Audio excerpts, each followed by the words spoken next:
In today's reading from 2 Corinthians, Paul concludes his appeal to the Corinthian church to contribute generously to an offering being sent to the church in Jerusalem.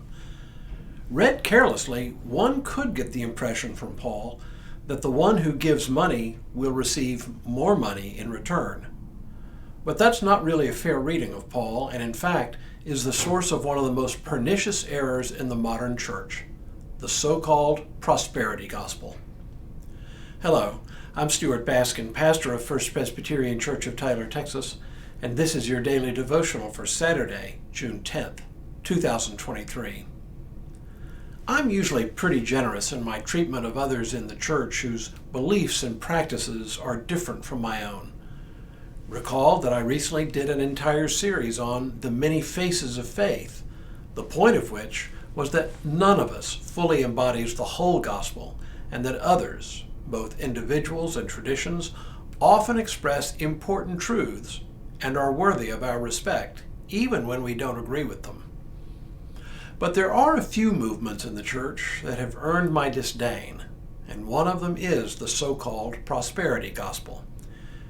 In fairness, not all who practice this particular form of Christianity are dishonest, but even then it tends to trade on people's desperate hopes for an improved life, often to the benefit not of the people themselves, but of the church leaders who tend to live extravagant lifestyles.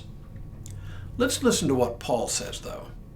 The point is this, he says, the one who sows sparingly will also reap sparingly, and the one who sows bountifully will also reap bountifully. Each of you must give as you have made up your mind, not reluctantly or under compulsion, for God loves a cheerful giver. And God is able to provide you with every blessing in abundance, so that by always having enough of everything, you may share abundantly in every good work. As it is written, He scatters abroad, He gives to the poor. His righteousness endures forever.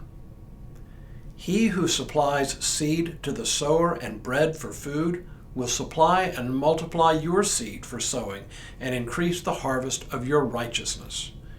You will be enriched in every way for your great generosity, which will produce thanksgiving to God through us. For the rendering of this ministry not only supplies the needs of the saints, but also overflows with many thanksgivings to God. Through the testing of this ministry, you glorify God by your obedience to the confession of the gospel of Christ, and by the generosity of your sharing with them and with all others, while they long for you and pray for you because of the surpassing grace of God that He has given you. Thanks be to God for His indescribable gift. Now, I think some of you can see here why someone could plausibly link generosity to the promise of receiving an even greater financial return. But here's the problem with that. Giving with the expectation of receiving more in return is not generosity. Anything but. It is a self-centered attempt to enrich oneself through the vehicle of financial giving to the church. If Paul seems to promise this, remember that Paul's whole theology is based on the idea that we cannot earn God's favor. Why would he directly contradict himself by suggesting that God will reward financial generosity with even greater financial gain? Makes no sense to me. Does that mean, though, that generosity is without reward? Not at all. Just not financial gain, let alone salvation. In fact, what I can promise you is that when you give generously, you'll have less money in your pocket, or in your bank account, as the case may be, period.